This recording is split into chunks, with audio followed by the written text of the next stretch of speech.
Good evening everyone. कैसे हैं आप लोग? मैं हूं Shivam Kumar Upadhyay, assistant professor in Saint Aloysius institute of technology. और जैसा कि आप सभी को पता है, न्यू एडमिशन स्टार्ट हो चुके हैं। तो जो भी आपके आसपास 12th पास किया हो बीटेक में फर्स्ट डिवीज़न, और अगर वो इंजीनियरिंग करने में इंटरेस्टेड है, तो देश के सबसे अग्रणी college Saint Aloysius engineering college RGPV से मान्यता प्राप्त इंस्टीट्यूट में एडमिशन लेने के लिए आपका स्वागत है। चलिए शुरू करते हैं हम आज की class.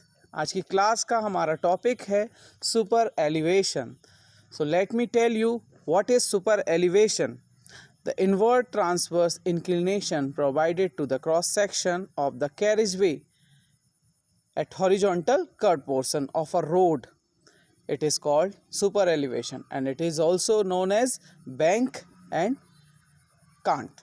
Actually, the inward transverse inclination, okay, it means that with respect to the inner edge, we increase the height of outer edge for compensating the centrifugal force which are acting on the moving vehicle on a horizontal curve.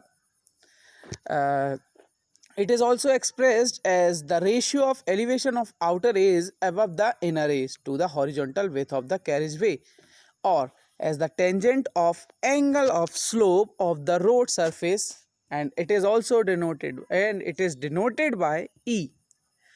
Now in picture you can see the carriageway on which one moving vehicle is showing, whose CG and his weight is W is acting downward, and P is reaction force which is applying against the centrifugal force. Okay, now in you all can see in pictures, A point is inner edge and we are providing some height S, that is on outer edge, and that term E come from this phenomena.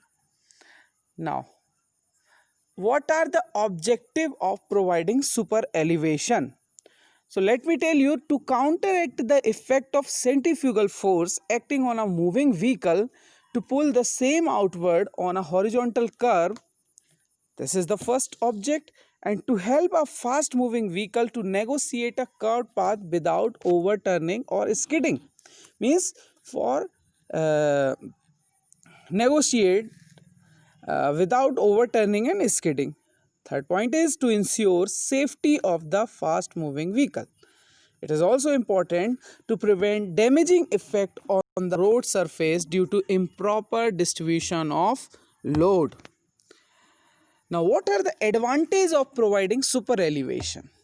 So there are many advantages of providing super elevation. First is, it permits running of vehicle at high speed on a curved path. It is very important advantage, or a straight path without any danger of overturning, and thus results into increased volume of traffic. And second advantage is, it also help to keep the vehicle to their proper side on the pavement. It is very difficult to maintain a vehicle on a proper side of a pavement, so that's why we provide to prevent for preventing collision of vehicle moving in opposite direction on a curved portion of road.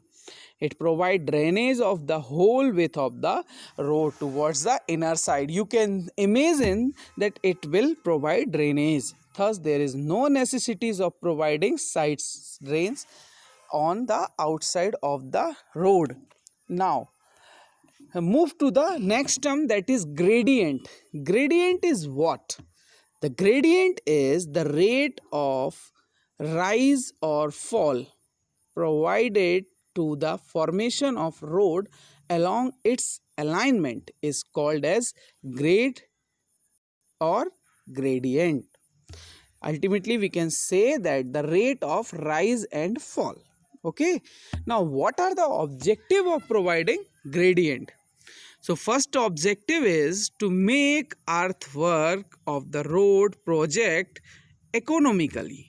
And since a perfectly level road involves more cutting and fillings, to connect the terminal stations situated at different level, to provide effective drainage of rainwater falling over the road surface, particular when pavement is provided with curves. So means we are providing grade particular when pavement is provided with curves. To reduce the maintenance cost of the road surface is also a object. Now what are the factor governing to the gradient? The following are the various factor. First is nature of ground, nature of traffic, drainage required, the type of road surface, and the road and railway intersection and bridge approaches, and safety. Okay.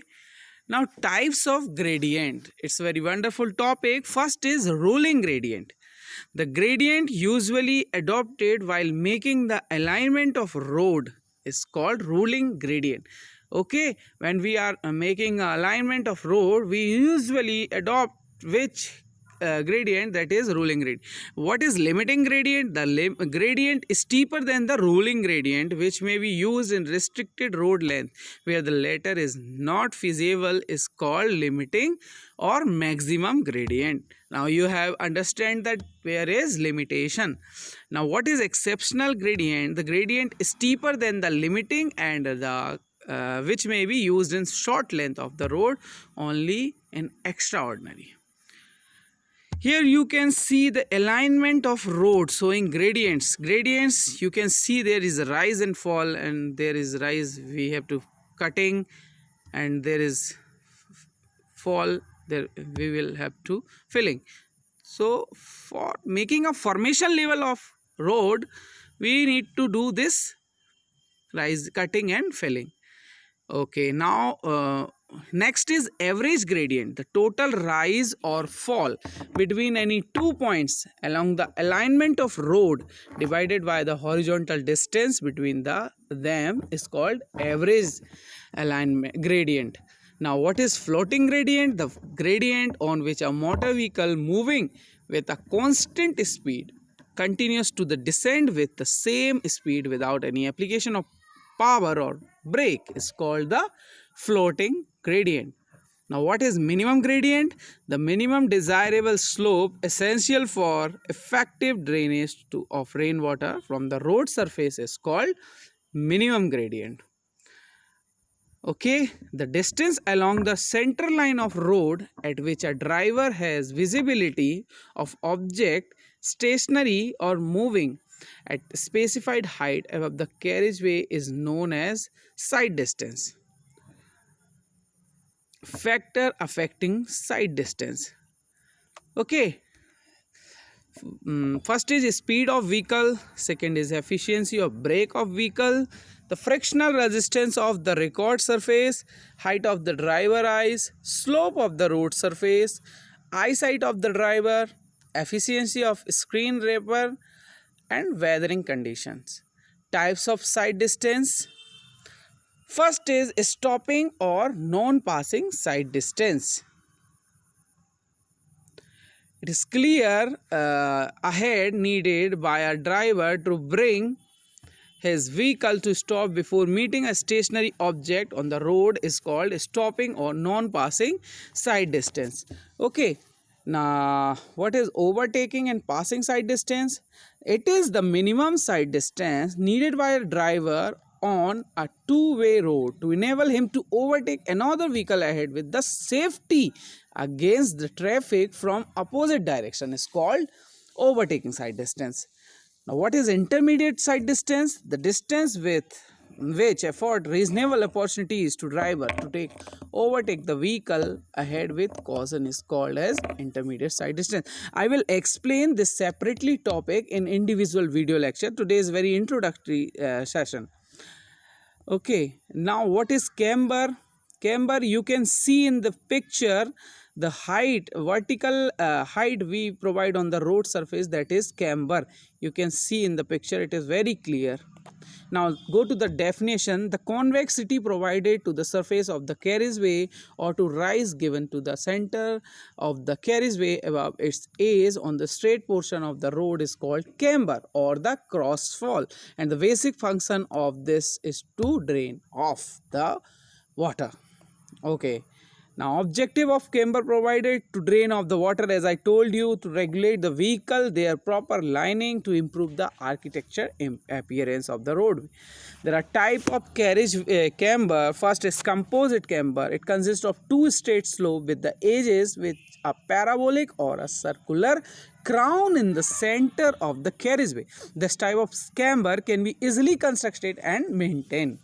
Now, second is sloped and straight camber. It consists of the two straight slope from the edges joining at the center of carriageway. Okay, now I will explain in the separate video lectures. It is more enough. I have given you the NPTEL link. You can go through. Thank you very much.